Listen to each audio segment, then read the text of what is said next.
Namaskar. I'm Harpreet Kaur and I welcome you all to our live and interactive session. You are watching our webinar series on ET and ICT. You're watching this live session of ours on PME Vidya channels 6 to 12 and also on our YouTube handle NCERT Official. The topic that we have taken up today is Milestones of Education Technology Initiatives. Well, the session is live and interactive. Feel free to get in touch with us with your questions, suggestions and feedback. Please take down our phone number, which is 8800440559. We also have a dedicated email ID for you, that is training.helpdesk@cit.nic.in. And since we are streaming live on our YouTube handle NCERT Official, you can always go to the comment section, put in your questions there, your suggestions and get in touch with us instantly. Now, we all know that education has transformed drastically. Yes, moving from rote learning and teacher-centric instructional method to focus on critical thinking, problem solving and personalized learning, with technology playing a crucial role in it. So we can say that technology, educational technology to be specific, has evolved over the years. The journey has been no less than a roller coaster ride. So let's just delve deep into the topic and learn from where we were to where we are today and what we are looking forward to. And to have a detailed discussion on the same, we are joined by our experts. So please join me in welcoming Professor Indu Kumar. Namaskar and a very warm welcome to you. Namaskar. And let me tell everybody that ma'am is head of Department of ICT and Training Division from Central Institute of Educational Technology, NCERT, New Delhi. Now, ma'am, of course, so many initiatives, have been taken place, and of course, a lot that we're looking forward to. Education has brought, I think I would say the technology has brought in some kind of revolution in educational sector. So I just want you to answer me, or please apprise us, ma'am, that what do we understand when we say, first of all, the term educational technology? Yes, that's a very basic question that all our viewers need to understand. What do we understand by educational technology? Technology, we all understand, whatever is machine driven is a technology. Whatever can be made as a fast pace using technology is technology. But when it comes to educational technology, everything or any technology which caters to bringing about rapid change in the area of education is educational technology. Earlier, when we talk about the early period, historically if we discuss it, so people used to write on Tamrapatra. So that time that was the technology, but it was very difficult to preserve the writings which were done on the leaves, on palm leaves or other leaves in a country and across world for that matter. So after that, printing technology evolved and bulk printing of and dissemination of knowledge happened because of it. So that time, that technology was the most valid technology because it preserved knowledge and it disseminated knowledge and it produced knowledge at the bulk, in the bulk. So that was the technology.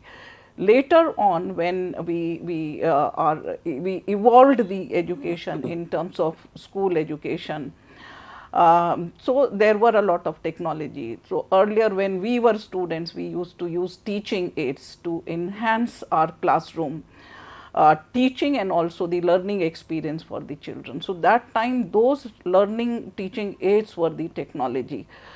So some were low cost teaching aid which teacher was preparing to make the learning experience more valid and understandable, comprehensible for the students. So we used to use models, charts, diagrams and the materials like that. After that, for presentation purpose, for teacher training and for student learning also, we started using PowerPoint presentations. We started using, before that, the slide projectors were there so that the knowledge is projected and discussed one by one. So those were the technologies at that time. When it comes to ICT, later on we have introduced to the term ICT, Information and Communication Technology, in education. In this area also, if we talk about IT, information technology, so it's a broader term for an IT expert, and educational technology is one component of the larger picture of IT, information technology. But when we talk to a practitioner of education, educational technology is a broader term for that professional, and ICT, information and communication technology, is one applied component for the practitioner. So, that is how the definition, the implementation of educational technology evolved historically, by starting with the mass production of knowledge in the form of manuscripts, to the way it is implemented in the field to enhance the learning experience of students. So, that is how educational technology evolved, and we define it. Very well said, ma'am. From ancient to modern times, there have been historical shifts when it comes to educational technology. Now, you touched upon some very important things around the world, basically in the global context. But when we talk about the Indian context, then when were educational initiatives started in India? Yes, yeah. So, if we see the historical evolution of technology in India, so we can see the historical milestone on the screen. So, it started from 1972 with ET scheme in India. So, the educational technology or ET scheme launched in 1972 in India, and which aimed to integrate technology into education. So, it prompted audio video aids to enhance teaching and learning process across institutions. So, in the ET scheme, the audio visual aids, like I spoken about the teaching aids, and for that matter audio visual aids also. So, the radio cassettes were there, and learning lessons were recorded into that to enhance the learning experience of students. There were visual aids also to enhance the teaching learning experience of students. So, there were also recommendation of low cost and no cost teaching aids developed by the teachers, and the ET initiatives in that context, which was started in 1972. And after the ET scheme, the satellite technology came into being, and 1983 NCERT, the Indian National Satellite System was started, and it was one of the largest domestic communication satellite system in Asia Pacific region, with 9 operational communication satellites which were placed in geostationary orbit. And this established in 1983 with commencing to NCERT IB, and it initiated a major revolution in India's communication sector and sustained the same later on. So, this satellite technology facilitated communication across the country, providing crucial broadcasting capabilities for educational programming via satellite. So, with the satellite networking, the programming started with the satellite networks, and it spread the communication across country, and it was utilized for educational purposes also, because educational broadcasting was also one of the feature with this NCERT technology. And in 1984 CLASS project was launched. So, it was another milestone.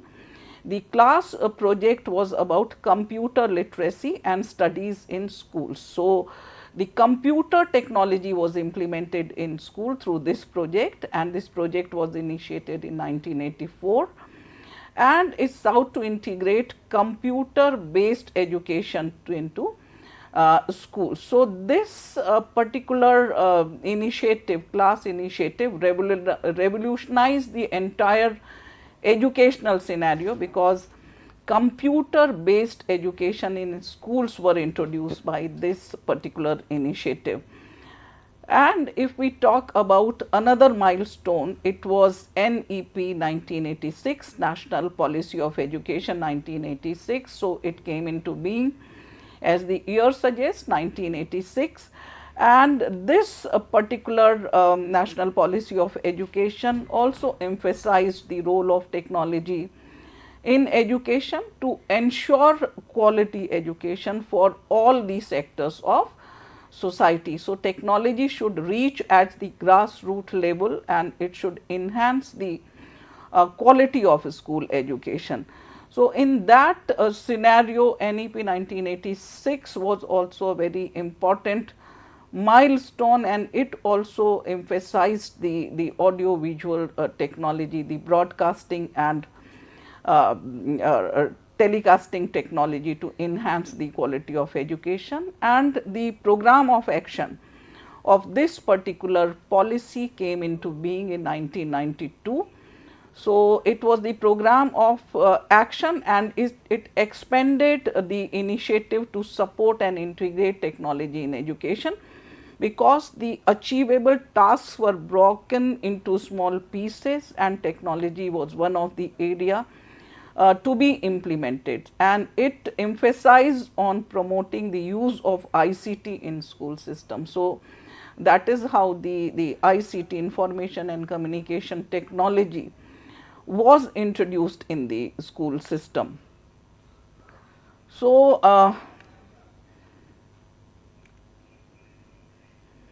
yeah. So, these were some of the key historical initiatives that we can talk about when it comes to the introduction of ICT and historical evolution of ET and ICT in this country. Right, ma'am. And you rightly said, ma'am, that it all started in 1972, and then we saw that how, you know, with the onset of satellite and communication technology, things started changing. And now we are living in post-pandemic era. So there has been a huge shift since then. So according to you, ma'am, what are the key developments in educational technology that we see today? So, after that post 1992 also there were a lot of developments which happened in the area of education. So, we can see that in 2004 EduSat was launched, the educational technology satellite was launched in our country, and there were two major initiatives which were stemmed out of this EduSat technology or EduSat network. So, one was ICT at School scheme, which was launched for school education, and CAL project, that is computer aided learning. So, ICT at School scheme recommended the use of ICT in school education, and computer aided learning was promoted through this particular scheme.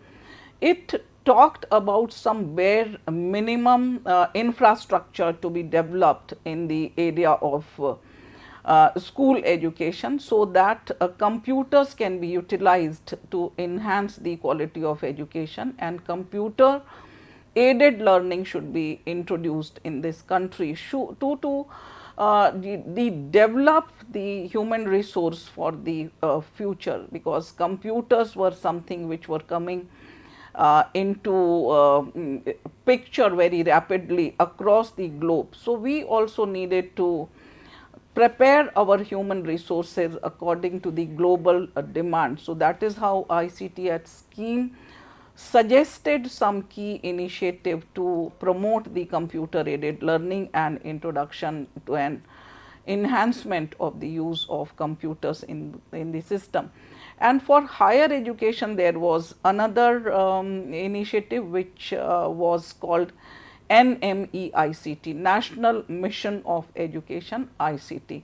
So, it was started as a mission mode in the area of higher education to emphasize and improve the use of ICT to use the information and communication technology. So, this technology was also utilized for bulk training of teachers, because we know India is a vast country and we have a huge teacher population, huge student population, and number of schools in our country is also huge for that matter, because a lot of many countries on the globe is shorter than one state that exists in India. So, to covering that vast population, the EduSet technology was very important. And for the training of teachers, this technology was also utilized, so that through EduSet technology we can train teachers wherever this EduSet setup was there. So, it was utilized comprehensively to train the teacher for the purpose of professional development of teachers. And the new curriculum framework which came into being in 2005, the orientation of teachers was done using this EduSet technology, so that mass population of teachers can be trained using this particular technology. But we don't claim that that was suffice, because the infrastructure was such across the country that in most part of the countries that the setup which was prepared, the infrastructural setup which was prepared didn't work because of many systemic reasons, but it was one of the milestones that just started that just blown the flame for the use of information and communication technology and ICT into school education and also in higher education. And after that, in 2010, ICT school scheme was revised, because technology very soon gets obsolete. There is a rapid change in the area of technology. We are witnessing is it currently also, because it changes rapidly. So, all such schemes and provisions needs to be revised as per the occurring needs. So, in 2010 this ICT at school scheme was also revised, because there was a need to develop the capabilities of teachers in the use of educational technology and ICT. And to promote that, in this scheme for the first time ICT awards were introduced, and these awards were introduced to promote the use of technology among teachers. So, that is how this scheme was revised, revamped to address to the emerging needs in the area of education. So, it recognized the teachers and worked to motivate the teachers, so that they can use technology in education and enhance the learning experience that they used to provide earlier using traditional modes of education. And for that matter, they were trained in, teachers were trained in how to identify the content which really required the integration of technology, because each content or concept does not require the use of ICT. Sometimes blackboard is also a good technology to teach a subject. So, content analysis was promoted, and by doing the content analysis, appropriate concepts were identified to teach them with the use of technology, and the teachers who were judiciously using technology to enhance the learning experience were awarded with ICT awards, national ICT awards. So, that was one of the development. And then in 2012 ICT policy, the draft ICT policy came into being, and we can see that India's ICT policy established a strategic framework for ICT in education, focusing on access, because access is very important. When we are talking about technology, access to technology is very important. Then there also need to be equity.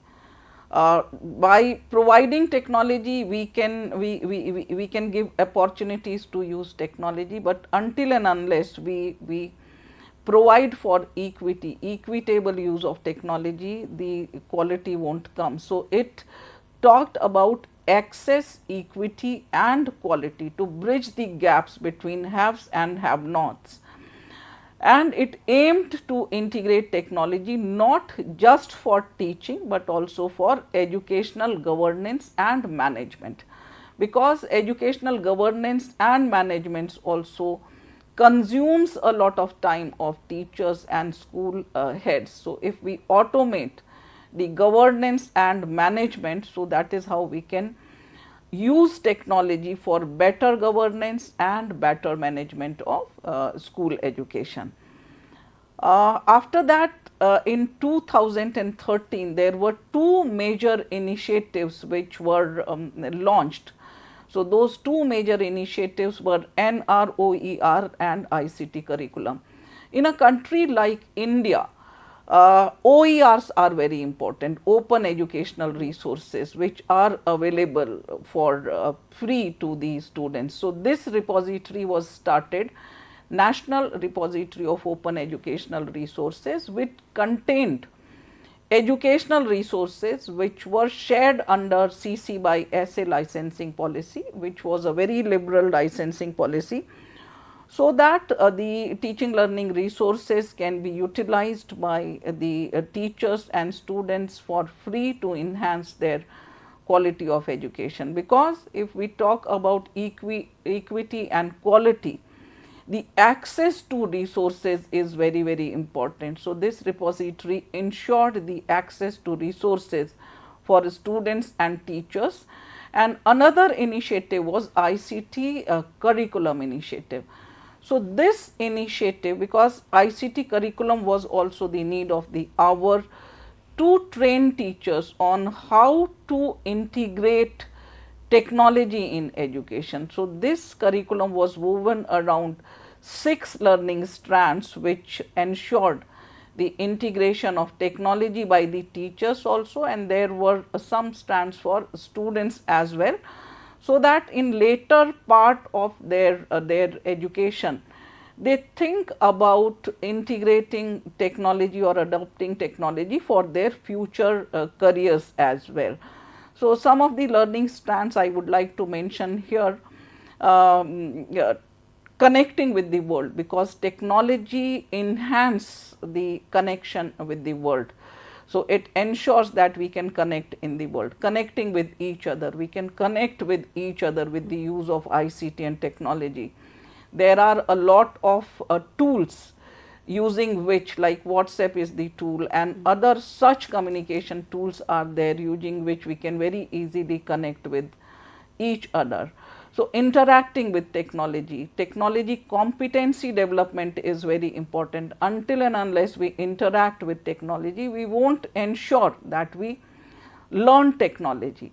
There is also a digital divide. So this curriculum also talked about, pointed towards this divide and bridging this digital divide, which exists not only in India but across globe, how to bridge the digital divide. But in India it has different dimensions. The divide has different dimensions, like language in a country like India is also creates digital divide, because most resources which are available through internet, which are available online, are in English. But India is a country where more than 1500 languages and dialects are spoken. So until and unless we have resources in multiple languages, we cannot bring equity and quality into education. So bridging the divide was one of the important area which this ICT curriculum talked about. And there are 22 languages which are scheduled in the A schedule of our, listed in the A schedule of our constitution.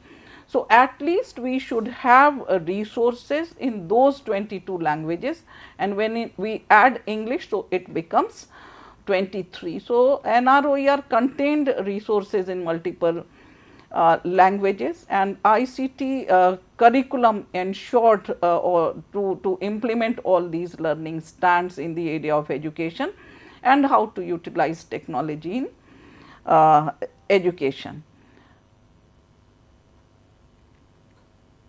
Right. So, that is how these some of the key developments happened in the area of education. Now, ma'am, as you said, technology is very dynamic, keeps on changing. Every now and then we see that recent updates are coming. And when it comes to technology, educational technology, so many initiatives, are taking place. So, what are the key initiatives that have taken place in the recent past? Yeah. So, yes. I already mentioned that technology is ever evolving. Yes. So, we have to keep pace with this changing landscape of technology. So, 2015 was one of the major milestone that happened, as we discuss about recent initiatives in the area of education. And when government launched Digital India campaign in 2015, and after launching this campaign, what happened in the area of education, that there were two major initiatives for school education and for higher education. For school education, it was e-Pathshala, and for higher education, it was e-PG Pathshala. Under e-Pathshala, resources were made available on the palm top of students, because e-Pathshala was an mobile app which contained all the digital textbooks of NCERT, and the stakeholders of this particular app e-Pathshala were student, teachers, educators and parents, and resources were there for each of these stakeholders of education, and this they brought the resources on the palm top of students by ensuring anytime, anywhere access to educational resources. So, textbooks were available anytime, anywhere. So, India is a country, because of the geographical location of some of the areas, the hard copies of textbooks used to reach very late in those areas. But when the textbooks were made available on the palm top of each students and each teachers, so access to textbooks were made very easy, and also the textbooks aligned resources were also there, educational resources were also there. So, it significantly enhanced the learning opportunities nationwide. And e-PG Pathshala was for higher education, wherein it was decided to have all PG courses in online mode. The dissemination of online courses should be the courses should PG courses should be in online mode, and it was UGC driven initiative, and all the PG courses were transformed into online courses by this particular initiative. And NCERT was also stepped into it by introducing school MOOCs, massive open online courses. So, we also have school MOOCs for e-PG Pathshala, although it was for PG, but NCERT also developed the school courses into online courses through this initiative. And after that, in 2017, Swayam MOOCs was launched. So, it was for e-PG Pathshala, because conversion of courses in online mode and dissemination them through some portal go hand in hand. So, this Swayam portal was launched for housing these MOOCs courses, massive open online courses, and disseminating them for the stakeholders. The students who PG students who are working after their college hours and they miss some classes, they can do those classes online through these MOOCs courses. And then Swayam Prabha DTH channels were also introduced in the same year. So, Swayam Prabha was the initiative to have DTH channels available 24/7, and there was a channel earlier. We were having some time slot for education through Doordarshan, but now we started having our own channel which was 24/7. And in the same year, Diksha initiative was also launched, which was digital initiative for knowledge sharing. So, it replaced NROER, National Repository of Open Educational Resources, by enhancing the technology, because Diksha has this capability to handling crores and crores of user in a time. It does not get crashes. So, with an enhanced technology, Diksha was launched in 2017, which was abbreviated as, which can be abbreviated as Digital Infrastructure for Knowledge Sharing. So, Diksha is a federated infrastructure. It is not that, it is also known as One Nation, One Digital Platform. If we call it One Nation, One Digital Platform, that does not mean that Diksha is being controlled from center.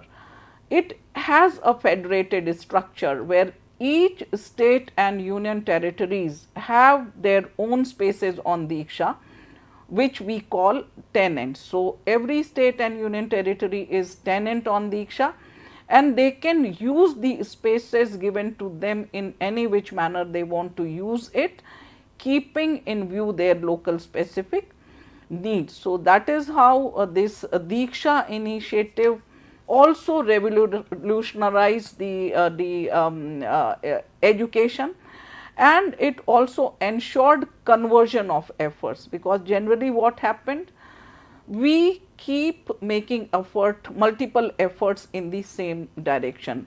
If each state and union territory is having their own portal, so it is utilizing a lot of human and financial resources. But if we have one portal which is federated, which is utilized by everyone, and as per their local specific need, we are ensuring the coherence, and we are also ensuring convergence in efforts, and that is how saving a lot of financial and human resources. Then we can also talk about, if we talk about recent initiative, we had Samagra Shiksha in 2018. Cyber safety and security guidelines were also launched in the same year, because when we talk about previously the education was looked into segments. I do not say that it was wrong, that was in that given context when we targeted to enhance the quality of education by launching the missions like Sarva Shiksha Abhiyan and Madhyamik Shiksha Abhiyan. But later it was realized that education should be looked as a complete whole. It should not be looked in parts. It is a complete whole. Samagra means that. So, it ensured targeting the enhancement of the quality of education starting from foundational stage to secondary level. So, if the foundations are not made sound, the later part of the education of a child will also suffer. So, that is how Samagra Shiksha recommended to address education as a complete whole. And then cyber, when it comes to the use of technology in the day to day life and in the area of education, safety concerns are also one of the major concerns that need to be looked into, because with internet, with cyber spaces, security threats are also there. So, that is why cyber safety and security guidelines were developed to orient teachers and students to keep themselves, to ensure their safety and security in the digital world, in the cyber world. So, how to keep themselves safe, their devices safe, and how to address the protection of emerging cyber threats were the purpose of initiating or developing these guidelines. So, these guidelines are for teachers, for students, and for schools to keep the devices safe and secure.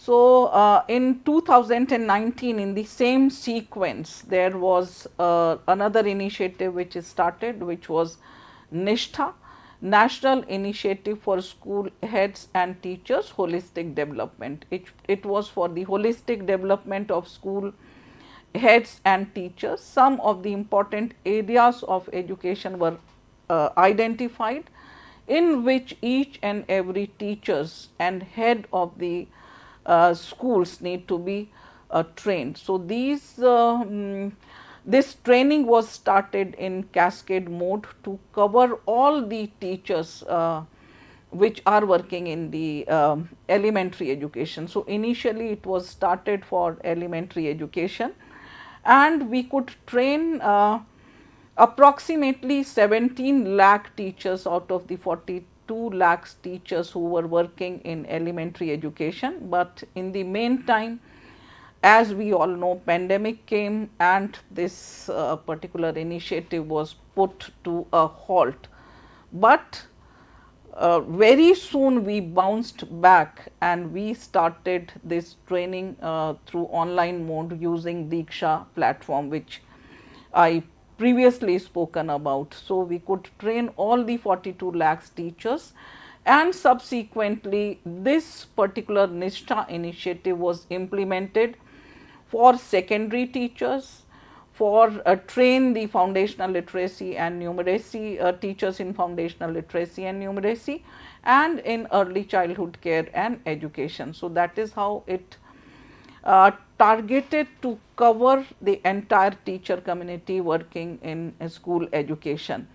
And after that, in the same year, guidelines for e-content development were also introduced. So, these guidelines ensured the development of quality e-content. So, these guidelines were not only for the development of generic e-content, but there were another guidelines in sequence, and these guidelines were for children with special needs also, because e-content for children with special needs also have to be special and need to be developed differently. So, these two guidelines were developed, and that is how we just address some of the recent initiative from 2015 to 2019. Right. Yeah. And ma'am, in your presentation you mentioned that earlier we had National Policy of Education 1986, but with the advent of new technology in the educational sector, significant modifications were made in the same. New guidelines were laid down. You also touched upon the topic of inclusivity. So ma'am, after NEP 2020, because that was the new policy which was introduced, National Education Policy 2020. So after that, what developments were made in the area of educational technology? Yes, that is also a very valid and important question for our teachers and all the stakeholders of education to understand, because policies and curriculum frameworks need to be changed periodically, because society is dynamic, education is also dynamic, and technology is also dynamic. So, whatever new changes are happening in society, curriculum should address those changes also. Whatever new changes are occurring globally, so global demands also need to be addressed in education. The evolution of technology also needs to be addressed through education. So, that is why the policies need to be changed periodically, and this new policy of education, that is NEP 2020, just took into consideration of the global demands and whatever is happening in society globally, and what kind of workforce is required keeping in view the global demands in technology and in general terms also. Right. So this was another milestone for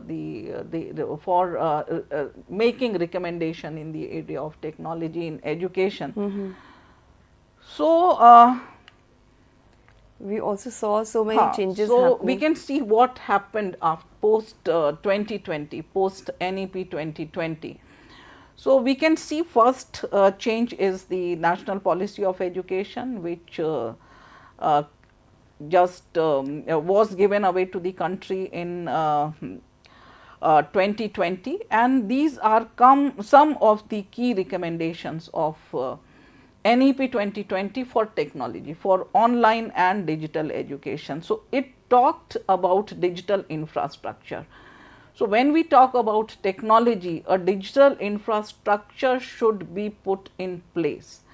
And so there was something positive happening during this time, because large scale electrification of rural areas also happened before that.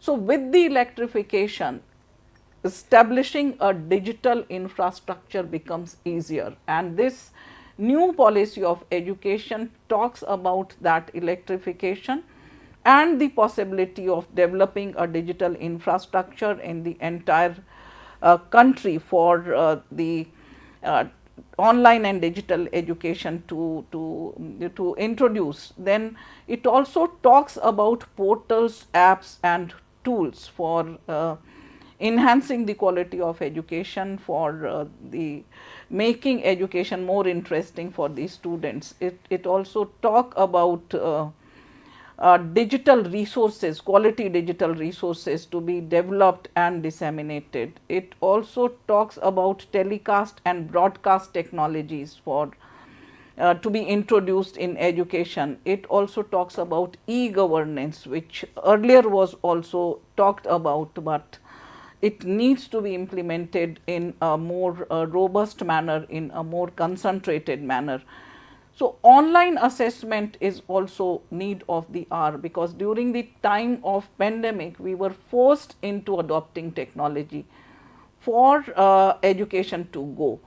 But that time it was realized that online assessment and evaluation still remains a challenge, and we need to do a lot for online assessment and examination. So it also talked about that.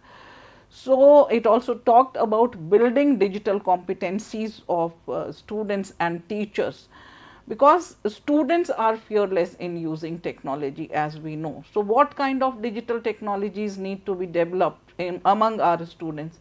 So it is about keeping them safe and secure in digital spaces. So that is why one of the major concern that emerge for the students is their safety and security in the cyber spaces, and digital competencies for teachers, so that they can enhance the classroom experiences of teachers. Also, content, technology and pedagogy shouldn't be looked into isolation. So it talks about the integration of content, technology and pedagogy, which is the most advised thing. And it also talks about building competencies of teacher, which I have already spoken about.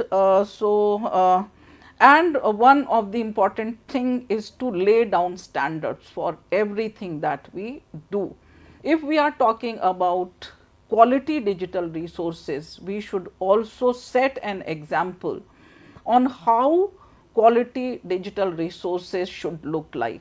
So in that context, the guidelines for e-content development come as the guidelines or standards for quality digital resources for students and also for children with special needs.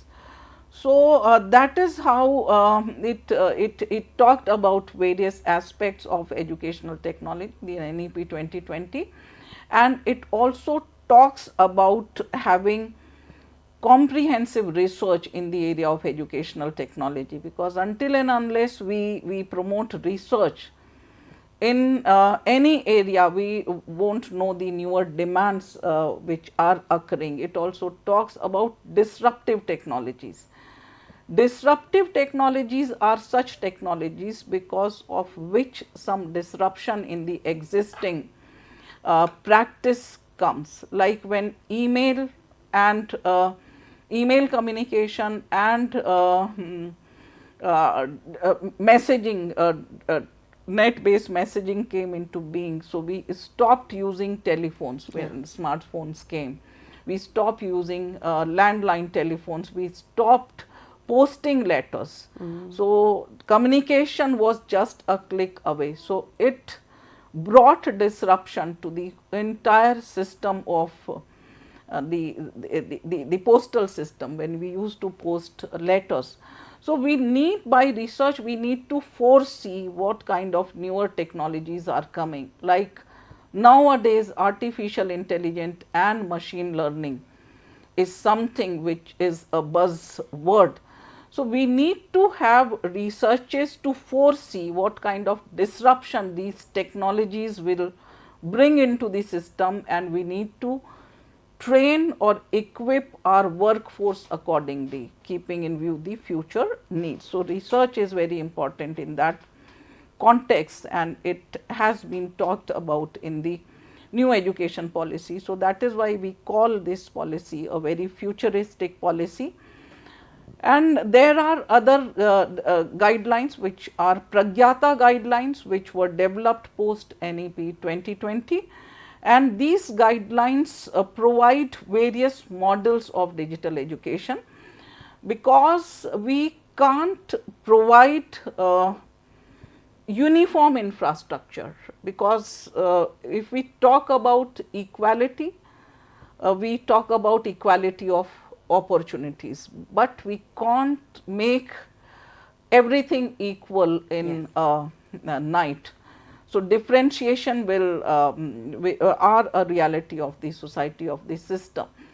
So, in 2019 it was realized that everywhere in the world, India also has a differentiated infrastructure. So, we have to have different models of education for this differentiated infrastructure, and that is what have been presented in the Pragyata guidelines. Then PM E-Vidya was another umbrella project which was launched in after NEP 2020, and it made sure the launch of 200 DTH channels across the country, and 12 DTH channels which were 24/7 were managed by NCERT, CIT NCERT, one channel for each class, and then these 200 channels were also given away to the different states and union territories. And it also talks about multi-mode unification of efforts and multi-mode delivery of education, multi-mode access to education, like combining television, radio, DICT, special e-contents for children with special needs, and online courses. So, unification of efforts to address the quality of education was the purpose of this particular initiative, that is PM E-Vidya initiative. And NDAR was one of the framework which was developed. So, it is National Digital Education Architecture, we call it. So, it provides a framework according to which all the digital initiatives need to be developed, like DICT is also developed on NDAR principle. And then NCFS for foundational learning was introduced as per NEP 2020, National Curriculum Framework for Foundational Stage. Then there was an app for early detection of disabilities, because India is a country which has a vast population of children with special needs. So, this Prashast app is for early detection of disabilities among school going children, so that their need can be addressed in a more professional way. And then this is RVSK, Rashtriya Vidya Samiksha Kendra. It is also one of the revolutionary digital initiatives which ensures data driven decision making, so that policy makers may get relevant data to target the gap areas, to target the problem areas and resolve the problems accordingly. So, this is one of the initiative which is still evolving. It was first started in Gujarat, Vidya Samiksha Kendra. So, the Rashtriya Vidya Samiksha Kendra is developed at the national level at NCERT, and it is fetching data from different states and union territories, API based data, so that data is aggregated and data driven decision making is ensured. If you have any question on this, you can ask. Ma'am, you have explained everything so nicely that you have already answered so many questions of mine, and now we do not have enough time left, but I must say that whatever you mentioned, I mean, I can confidently say that with NEP 2020 and new technology, we are at par with the global standards when it comes to educational technology. We have evolved, educational technology has been evolved, and we are catering to each and every section of society, because India, with such a large population and having so much of diversity and still keeping up with the standards is not an easy task. But as you said, that some of the things are still in progress, and we are continuously updating ourselves, our technology, so that we can meet the future demands. Futuristic is the word you correctly mentioned. And now, ma'am, we have to wrap up the session. Is there anything that you would like to say to our viewers? Any message from your side? So, post NEP 2020, there was also NCF for school education. Okay. So, this time there is no single curriculum framework, but we are heading towards developing 4 curriculum framework. Okay. One is for foundational stage, then for school education, one is for adult education, and one is for vocational education. So, 2 frameworks are in place, others are at draft stage. Yeah, but I hope that there will come a time when we will run everything simultaneously, and we will achieve the standards and the goals that we have set in the field of education. It was a wonderful and delightful presentation, and thank you so much, Professor Indu Kumar, for your contribution to the session. Thank you to all the viewers. So viewers, that was our webinar series on ET and ICT, where we talked about milestones of education technology initiatives. We covered this entire journey, and of course, we encountered some eye-opening facts. I learned a lot from this journey, and I hope that you have done the same, and now we are looking forward to what lies ahead. Also, I would like to thank my entire team for making this session a success. Now, before I leave, here is an important announcement about the upcoming competition. Yes, so there is a competition that is extremely important. It is called Balpan Ki Kavita, and it has already started from 26th of March. It will continue till 22nd of April 2025. So please participate, and it is all about reviving the magic of rhymes and poems in mother tongue and regional languages for joyful learning. For more details, you can visit mygov.in.